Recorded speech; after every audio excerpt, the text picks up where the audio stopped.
it meant anything goes. Anyone could die, anyone could fall in love, anyone could die, anyone could fall in love, anyone could die, anyone could die. Asian apocalypse. Concept was so cool. Asian apocalypse. Concept was so cool. People couldn't believe it. They had to believe it. People couldn't believe it. They had to believe it.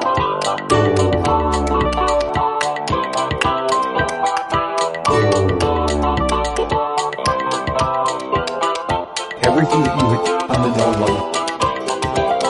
Out the window. Everything that you hit on the known level. Out the window. Everything that you hit on the known level. Out the window.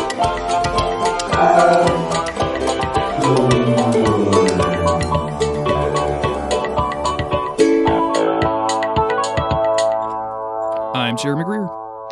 And I'm Gary Butterfield. And this is Days of Future Cast, the podcast where Gary and I talk about Age of Apocalypse from the 90s, because we were old then, and now we're older now.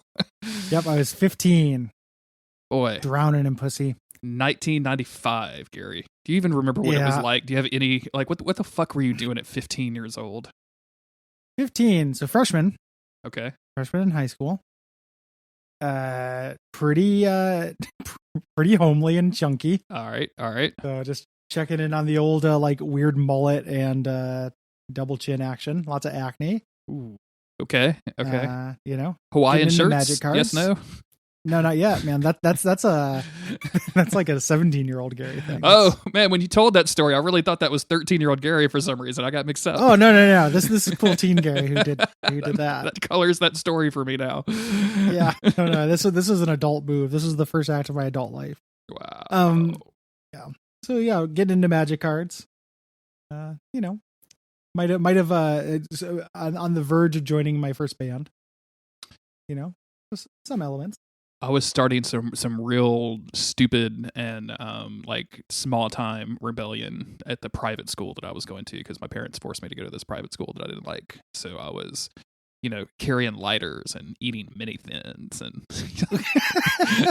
being a real bad boy. A duet of rebellion. Yeah. Mini thins will get me fucked up if I eat 20 or 5 of them at one time. Maybe. I don't know. I'm 15. I could just feel this way all the time.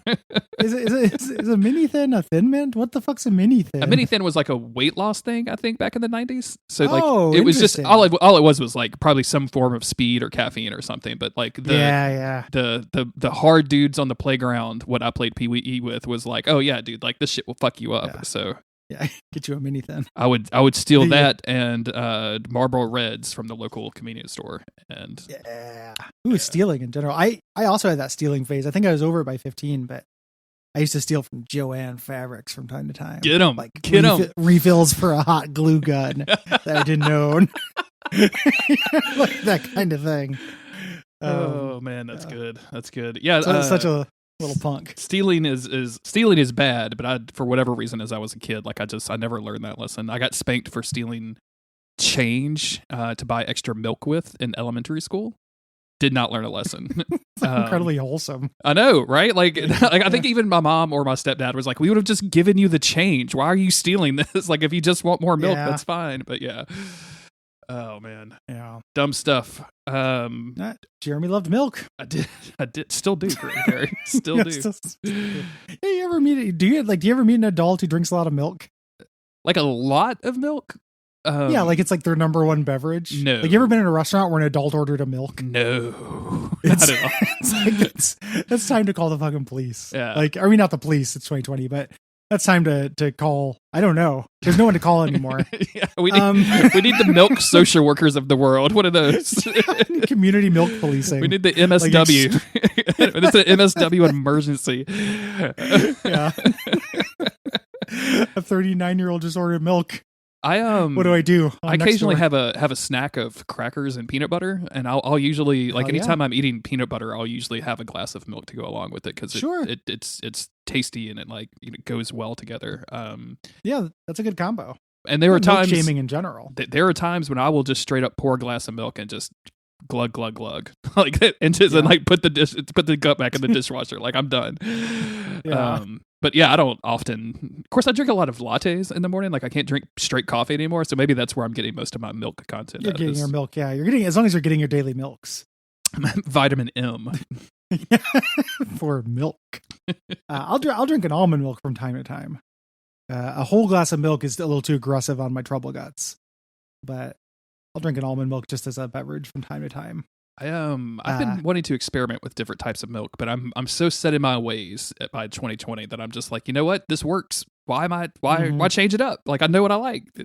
Oh, totally. If it doesn't like give you death farts, like go for it. I mean, it gives the dogs death farts as far as anybody else is concerned. I've got the perfect cover stories right down here. Jeremy, is this the worst cover of this crossover? I'm glad that the comic book explained it. Let me say that, because I opened this up and I was like, what is happening? This dude is not even in this book. Like, what is going on? I don't remember and I kind of didn't really remember the plot because it's been several weeks since we've recorded about X-Calibre. So I was like, man, I just don't remember what this could possibly be. But yeah, this is like Mystique kind of mid transformation into Sabretooth. But really, it just looks like Sabretooth with the Mystique like back with a Mystique for hair. Yeah, with Mystique like for hair. It's when she it's like the implication here is when then she transforms, the face of who she's transforming comes out of her neck like a Pez dispenser, as opposed to her face transforming into another face, which is what you'd expect. Yeah, but in this case, it's and you get redheaded Sabretooth as a result, which also looks weird. Like his eyebrows are red. Yeah. It's not just the part that's Mystique's hair. Like it's a pretty bizarre cover. I kind of feel like maybe turning into Sabretooth, if you're a skinny woman like Mystique is, maybe hurts. Is that what we're going for here? Like maybe it's really, really painful. Like she's crying like energy out of her eyes right now. So maybe it's just not a good idea. We know from the book why it hurts. Yes. In this thing for sure. But yeah, it does when she turns into bigger things. There's a Mystique miniseries that Brian K. Vaughan wrote that's actually pretty good. And she has to have like empty cavities inside her when she transforms into something bigger, which is just real weird. Like a human embolism. That is extremely strange. Mystique's fucking weird, dude. Mystique is super weird. X-Men. So this is the wrap up. We're all in wrap ups now. Yeah. Like we're heading towards the end. It feels good to be on the downhill. X-Men in the game. End game, not the X-Men the end that actually came out. That's incredibly embarrassing. But the X-Men the end of this podcast series. A couple of people have asked me like what we're doing next. We're still figuring it out. Yes. Something short and then something long, or a couple something shorts and then something long. Yes. And we will have announcements on that probably next time we record. Which so it'll be like in the next 5 episodes or something. So in the next couple of weeks, you will know, and we will have decided. So this is the Warren Ellis comic. This is where Nightcrawler was sent to basically go get Destiny. And I thought we were getting Destiny to confirm what Bishop was saying was real, but that seems kind of like moot at this point. It's man, I read the rest of the series and I've just been refreshing my memory before we record. I don't remember Destiny showing up in the last issue. Maybe she does and I forgot. Cool. She shows up in another issue we're doing today. But it's basically like, oh, Destiny's here, great. Magneto's plan has worked, but nobody ever does anything with her. Yeah, like I'm pretty sure like it was like we got to make sure that this Bishop dude is on the level, and then Bishop's been captured. And Magneto has been captured, so like I don't know what and obviously like Nightcrawler doesn't know that, so he's going to continue. But like at this point, what are we even doing with Destiny? All of that said, I actually like this issue a whole lot. Like, welcome to 2020, where I'm enjoying Shadow King content, I guess. No, this is good. The one thing I don't love about it, and I mean I do kind of love about it, but the one thing I think is a little hinky is this issue is the greatest concentration of this whole crossover of people saying powers work in a way to make something happen. Like the end of this, like, in Star Trek, there's that term for when people just had to make up tech jargon. Oh yeah. It's called the next generation. Yeah, exactly. It happened all the time on that show. The end of this, like the thing that lets them triumph over the bad guy in this, is incredibly that. Yes. Like if I tune my powers to this frequency and you use your powers at this point, then this happens, this will happen. And it's like, I guess, have you done this before? Like, what do you know, how do you know? But it is an enjoyable little romp on the way there. And like about that, because I was going to get to it eventually, but like it also doesn't really make any sense that like the dimension that they go into, like, is Nightcrawler teleported into the psychic plane for a little while every time he teleports? Is that I mean, that's the implication in this or he can just like kind of choose the dimension, maybe? I don't know. But it's the one he always goes through. It's not a choice. Like it is very much, the idea is that when Shadow King hops between minds he's taking over, he's going through the dark dimension that Nightcrawler goes through. Beep beep. Yeah, this like, which would mean the Shadow King, whenever he teleports, it should smell like fart. It should smell like brimstone, because that's why it stinks when Nightcrawler teleports. What if Blink is there too? Like, what is this? What if this is just like an extremely busy crosswalk? Just the teleporting dimension. Yeah, that's pretty dumb to me. Yes, but it's still a fun comic. Yes. So we start out basically with kind of a group pose. We've got Mystique, who we all know and love. She's one of Apocalypse's. No, I'm sorry. That we've gotten past that. She's not Apocalypse. She's Nightcrawler's mom. They've come here to get Destiny. Also is Damask, who used to be Apocalypse's and saw like some trees for the first time and was like, "Yo, no, I like trees. I'm the good guy now." And then also Switchback, who the narrator refers to as a street mutant, which just seems super disrespectful to me. They're house mutants and street mutants. Yeah, just like meat. There's store meat and street meat. Yeah. Switchback exists to make the power thing at the end of the issue work. Yeah, because Nightcrawler can do this, but he can't do it fast enough. Damask is one of the Pale Riders in this. For fun, I started reading the Executioner's Song because I took a weed gummy and needed something unchallenging because of 2020, and that has the Pale Riders in it. Okay. Guess how many members there are on the Pale Riders as a team? 4? 9. 9? Like, isn't that ridiculous? Like, what were you doing, 90s? 9 Pale Riders? Do they all ride pale horses, or do they just give up on that? There's no horses at all. Oh, they're wait a minute. Other team.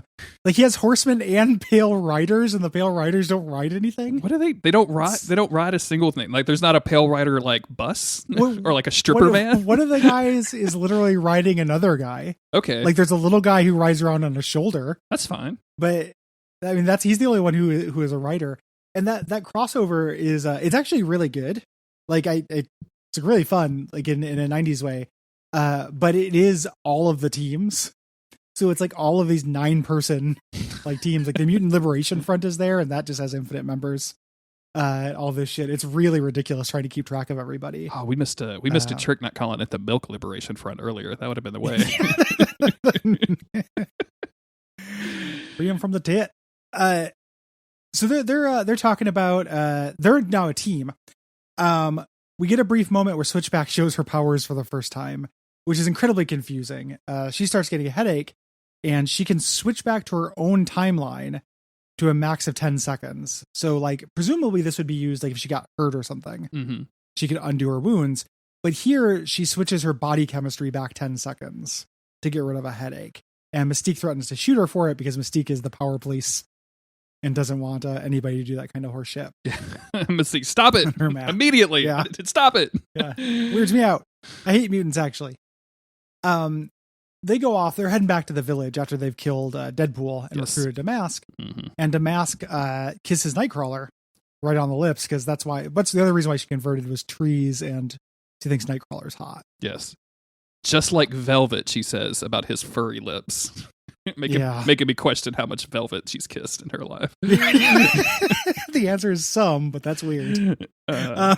We should note that this is being narrated by like a black text box. Oh, yeah. That and we don't know who that is yet, but there's a lot of like, can you see me now? Can you see me yet? Like, here's who these people are. I'm hiding in the frame. Like, I'm here and stuff. It's talking to the viewer.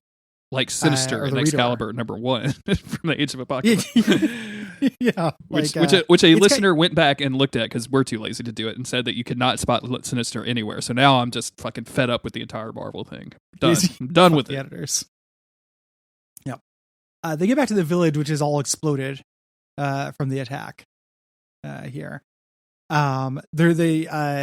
They're trying to see if Destiny was killed. Yes. And it's like, no, she's just seeing to her adopted son. We go over to Destiny and Cypher, where there's a guy, Anatoly is this guy's name, whose feet have been blown off. Like they're just kind of looking at atrocities. Mm-hmm. He thinks his feet are cold. He wants his shoes, and Mystique's like, no, just tell him he has no feet. And it's just like, geez. Mystique is like trying to win the award for best bedside manner in this entire issue, man. Like it's so funny between this and just kill him already, and you're a human to Doug, and like it's just very funny the entire time. Yeah, he's a bigoted monster pirate in this. You ain't got no feet, amputee.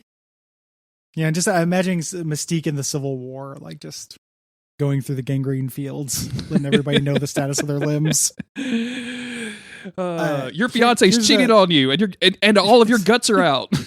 yeah, you don't got no guts. The American dream is a lie.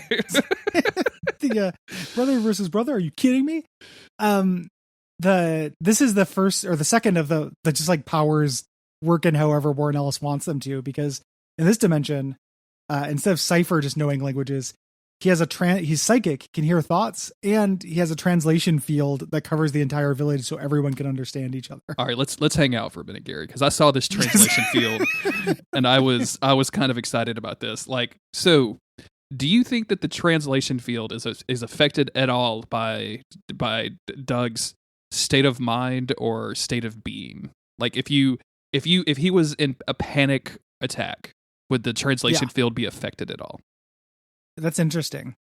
That's a good question. Like maybe it would, and then people would just translate things in like a negative way is the idea.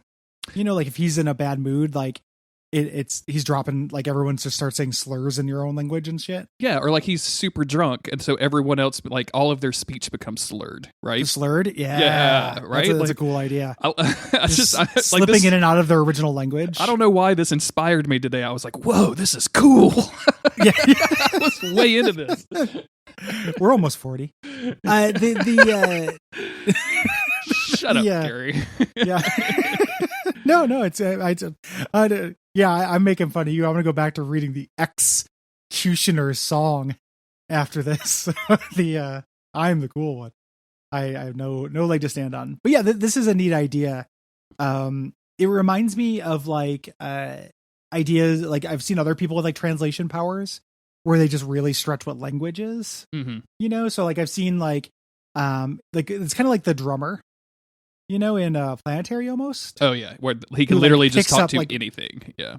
Yeah, he just like talks to things. Yeah, it's neat. It's a cool idea. It makes Cypher seem really badass for the couple pages he gets to live.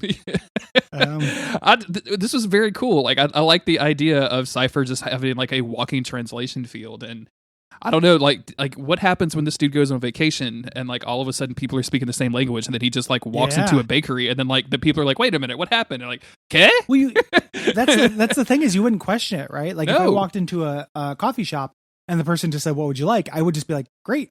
This really works. I wouldn't even know he was there. And then he left and the barista started, speaking another language. I'd be incredibly confused. And probably kind of insulted. Like, you'd probably go full Karen. Whatever. No, at 100%, dude. And if they made me wear a mask? What? If they made me wear a dumbask? Everyone wear a damask. It's X-Calibre. Yeah. This is where they name the team also. Cypher says, like, I'm not going to, your mom's not going to join you. They walk away and Switchback tries to convince him, like, hey, it's not so crazy. There's an alternate reality. Like, everything is really fucked up. And that's what we in X-Calibre are saying. And he's like, X-Calibre? And Mystique is like, yeah, we're named after a bullet. Remember that because I'm going to fucking shoot you, kid. I love that. It's named after a bullet. And like we haven't really talked about it, but she has carried around the most enormous weapon that I've ever seen in an X-Men comic. Like it's real big. It's super big. Yeah. In some panels, it's super big. In some panels, it's not that big, but yeah. Yeah. It does change.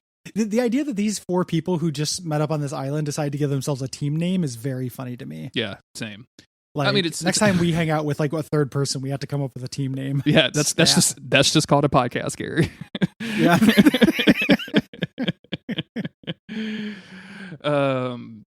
So from here, our narrator makes his move and says, "Oh, there I am.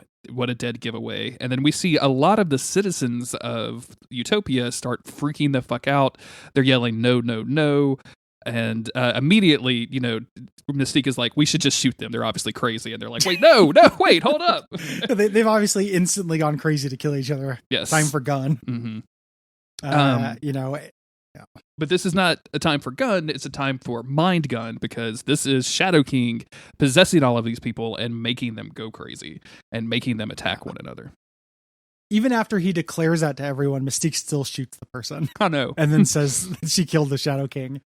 The amount of ignorance about psychics going on here. This is where Cypher realizes that he's the one who knows that it's Shadow King, because he can hear people's thoughts as well. Mm-hmm, mm-hmm. So being a translator also makes you psychic.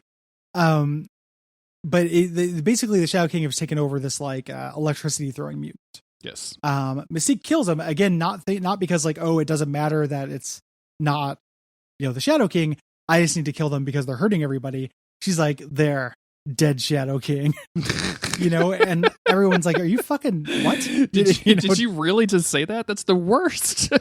Yeah, the X-Shadow King. Easy. And Damask is like, no. Like, he can jump from mind to mind. He can be in a lot of people. He's an absolute sadist. Like, all he does is cause pain. Yeah. And we're going to find out that, like, Damask has some personal beef with Shadow King. So, we get a lot. I actually like this kind of splash page of the Shadow King doing his thing. All of these mutants are going super crazy and insane. And, Shadow King is basically like, yeah, I'm here to destroy this. I'm going to, make you face your memories. I'm going to turn you racist. I'm going to make you attack your brother. Like, all of this mean stuff. And it's working. Like, in the last panel but the last comment is, I make Avalon scream. And like, what a cool thing for a villain to do, right? Like, this is like the literal destruction of Utopia. This is very good. Yeah, it's real good. And it also, I love that it doesn't make very much sense, but he makes them float. Yeah. When he takes them over. So it just has this very surreal air. Like, you can imagine everyone floating in the air, just kind of freaking out and hitting each other. So do you think Shadow King is Pennywise in this universe? Like, with the absence of Xavier, Stephen King was forced to... Stephen King was forced to write Shadow King. This is a joke, but also, if I had to choose a Pennywise for the Marvel Universe, I think you can probably do worse than Shadow King. Okay. It's pretty 1-to-1, Which in the Deadlight? There's a TV show that's based on a book that Stephen King's son wrote, and it's called Nosferatu, but it's written like a license plate, which is why I've never watched it. So it was NOS4A. I'm very familiar with Nosferatu. Okay, I haven't seen it, but I know what you're talking about. But there was a scene in there which was obviously like a nod to all of the King heads out there, where the main villain walks into a bar. And it's very obvious that there's just a smattering of Stephen King villains, and like Pennywise is at the bar, and like Pennywise is like, "Ooh, this guy's bad," and like leaves, and I'm like, wait a minute. Like, I'm not arguing about canon or anything, but like, he's a fucking ancient spider god, y'all. Like, what the fuck? Did Pennywise really leave because of a vampire car? Like isn't that what Nosferatu is about? Is a vampire car? Essentially, yeah. Like, a dude is linked to it, yeah. But as like, if the vampire car had taken the form of Zachary Quinto, Pennywise was like, oh shit, okay, Quinto's here, shit. Gotta run. Car's back. But like, we were enjoying the show, and it's actually like a decent show. Like, it is what it is. People have said it's good. Like, once you get past the concept, yeah, there's some real dumb shit in there, like conceptually. But like, once you it does a really good job on characters. But yeah, there was that. Like, I think I literally paused it and looked at Audible. And was like, what the fuck? Like, that's not good. What a like fucking Oedipal move, dude. For him to be like, yeah, your most iconic villain of all time, in terms of film and such, is outclassed by my vampire car dad. We haven't started season 2 yet, but I'm assuming there's going to be a Roland of Gilead cameo, and Roland's just going to be sucking off the car vampire. So. So, like, Randall Flagg throws himself into a ditch as soon as the engine revs. Like, oh shit, I can't face the vampire car. This is Joe Hill murders the Stephen King universe by Marvel Comics. Oh, Yeah. dude, that's good. I like that. Like the lady from Misery puts the car in her garage and like puts it up on a jack so it can't drive away. And like punctures its tires. This is what we used to do to cars that were bad, so they couldn't escape. Oh, Kathy Bates, we love you. Mhm. So everything's going bad. Yes. The Shadow King corners Destiny and is like, I'm not going to kill you right away. I'm going to play with you. And basically just, tortures. Like, before you die, I need you to see that everything you have, like your dream is totally worthless. All the people who you have are just 1 second away from clawing at each other's throats. Yes. And she's like, well, if this is true, maybe I should let the dream die. But X-Calibre to the rescue. Come up. Damask does her psychic skinning attack, which is shooting energy chains out of her forehead. Yes. Mm-hmm. Into the person trying to get to the Shadow King, but accidentally misses and hits the host. But it's enough to make the Shadow King leap. Yeah. Which is like kind of a cool power. I don't know much about Damask at all. I don't know jack shit about Damask. I think Damask is in the Pale Riders in that comic, but they have not had very much to do yet, so I don't know. They've just been not riding around. Yeah, they've just been standing. The Pale Walkers have just been moving around. Just a bunch of tanned, just a bunch of tanned joggers out there. Yeah. So they temporarily forestall Shadow King. Cypher's like, you brought this to Avalon. And Nightcrawler says, shut up. Which I really, and here's a weird little theme where he's like, this happened ahead of schedule. That's all. You ran away from real life. Like, this is real life. You hid your head in the sand here in Avalon.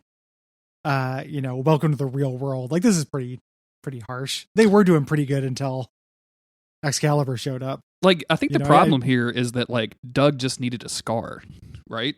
Yeah. Like, if Doug just had a scar or was missing a hand, Nightcrawler would be like, okay, I see you. I get it. Respect.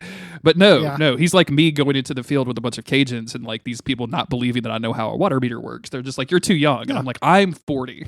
Like, listen, I know I podcast about comics and video games and I sound young. I assure you I'm not. And you shouldn't know about that anyway. Yeah. DaysOfFutureCast.com. Yeah. So while they're debating this is where the Shadow King takes over Mystique. Yes. There's a cool little effect of showing her changing. Like, it's like what the Shadow King sees. Here it's all wiggly. And then here's a weird thing where Sabretooth is like, Kurt, my boy, what's the matter? Don't little Kurt want to play? Because kind of depending on the continuity, isn't Sabretooth Nightcrawler's dad? Yeah, I didn't really understand. And like, I know like Sabretooth did some bad stuff, but he was redeemed in this universe. Like, but did he do all that bad stuff to Nightcrawler? Did we miss a? Yeah. Like, did we miss a song about Nightcrawler being abused or something? Like, I feel like there's a tie-in album, right? Absolutely. Yeah. I think this is the idea was it was Mystique's and Sabretooth's son, and then it changed to be Azazel because of Chuck Austin. But at some point, probably during this time, this was meant to be his father. That's real weird. It is. Because they're on a team together, and do they not talk about it? Because they presumably went and did stuff. I don't know. It's very weird that he's on a team with his dad, and this is the first hint at it at this point. Yeah. So here's where they come up with the plan. Nightcrawler's like, he's in my mother. When I teleport, I spend a fraction of a second in an adjacent dimension. I'm praying that he uses the same space to make transitions between hosts. If I teleport all three of us and Switchback uses her power to extend the transition time, then we can like be in this other dimension for a second. So, and Damask can zap him. And then he's like, and then the narration reads, he links the three of them and begins to teleport. And I'm like, what do we do? Like that, I've never heard. Okay, cool. Let's link together and get into the teleportation zone. I Dimension, guess. yeah. And like in Switchback's powers, like they said that she can go back 10 seconds into her own timeline, and they I guess showed me that was useful because she got rid of a headache somehow. But like, is she just constantly going back over the last 10 seconds? I don't know. I think she does it on purpose. Okay. But here, I think she's spamming it. Okay. To be inside the dimension long enough for Damask to aim correctly and shoot the Shadow King in the brain. This is the kind of ability that needs a cooldown, is all I'm saying. That was 100%. This is her ultimate. So Damask wants to do this because Damask was taught under the Shadow King as a psychic, and he was a real sadist piece of shit. And rip Shadow King. Yeah. She shoves all of these weird psychic blades or psychic skinning tools into his like psychic body, and then he's gone. Yep. And they go back to the real world, and like Mystique is like recovering from this. Yep. And then there's a little leftover though. There's people who are still having this psychic backlash. Yes. That's what he said. He told me to bring down Avalon. So this like energy bolt thrower tries to shoot Destiny, and Cypher jumps in the way and blocks the bullet. Yeah. So go Cypher. Go Cypher. He killed himself because Kurt made him feel bad for not being in a war. That's like literally what happened. Like Kurt killed him. Yeah, Kurt basically shoved this dude in front of an energy beam and was like, "Hey, you're much younger than I am, and I think your power sucks. And now, guess what? Nobody can talk to each other. Yay!" Yep. What if the rest of the comic was just pure gibberish, Gary? Yeah. Like Kurt turns over and he's like, "Guten Tag." Like, "Za?" And Justin's like, "Bonjour." Was ist das? Yeah. And this is what finally convinces what Destiny to be like, "Yeah, I will go with you. Maybe I should have done some stuff differently. But now I have the chance to help Magneto, and I swear I will bring down the High Lord Apocalypse." And that's it. All it took was just destroying my home and my son. Yes. And now that you've done that, I guess I don't actually have any reason. Yeah, I guess I can leave. Yeah, you guys obviously aren't hanging out to clean everything up, so I think I just want to leave. Can I get on the plane? Yeah. Don't want to be on corpse disposal. Yeah, you sure you don't want to hang out in the smoldering pit? Like, there's trees. And presumably everyone in Avalon is now dead. Yes. So they literally just massacred everybody. So it's a bad scene. And as I mentioned before, I don't think this really comes up in the final issue very much. What's the crew, now that Xavier's dead, what's that crew that follows the Avengers around New York and cleans up after them? Like, what are they doing? Are we calling them out to this job? What are they called? Damage Control? Damage Control, yeah. Yeah. Damage Control probably wasn't formed because Xavier died. Exactly. So, because Captain America Tony is Stark like and the Hulk to like never happened or something. Yeah, property damage didn't happen. Hey, did 9/11 happen in Age of Apocalypse? Do you think? It depends on whether or not Kermit is alive. Yeah. There's two momentous events in the world's history: Xavier being born and Kermit being alive for 9/11. If Kermit's dead, 9/11 doesn't happen. Yes. Interesting. PBS. Loose change. That's the issue. We're done with this one. Mm-hmm. It's the final issue of X-Calibre. What do you think of this comic as a whole? This was okay. I think with a lot of this stuff, like it was a lot of build up to like some kind of fight scenes. I think the fight scene in this one, like with the Shadow King, is cooler than most of these like number 4 issues that we're dealing with. I think that like the characters were just slightly all over the place. Like Damask just being like, "Okay, I'm a good," and Mystique wanting to murder everybody constantly. And again, like the whole thing feels kind of like, why are we even here? Because I don't think Destiny does anything, and I haven't read ahead yet. I just read these 4 today, so I don't know anything. I don't really remember the conclusion to a lot of this stuff. I got the big strokes, but like I don't know some of the detailed stuff. So yeah, like this was fun. Like I don't think this is the worst one out of all of these. But it had Nightcrawler in it. So Yeah, that was cool. I put this solidly in the top half. Yeah. Like it's not my favorite. I think so far my favorite number 4 was actually Generation Next, which is weird. I think that's my favorite number 4 though. Okay. And the stuff we're doing this week, we have a pretty good week ahead of us, I think. Like I like the Factor X and Weapon X issues. Yeah. A decent amount. The Amazing X-Men is kind of all over the place, but it's, still fun. So yeah, if you like the show, head on over to patreon.com/Duckfeed.tv. Throw us some money. We really appreciate it. Yes, we do. Yeah. And support your boys, get the Slack, get a bunch of cool stuff. If you missed the Duckfest, the digital Duckfest we did, we have wrapped all that stuff up and put it online so you can purchase it. This time around, it does have an RSS feed, which is something that I know a lot of people complained about, like being able to download just 10 MP3s and not have a good way to put them on your phone is really annoying.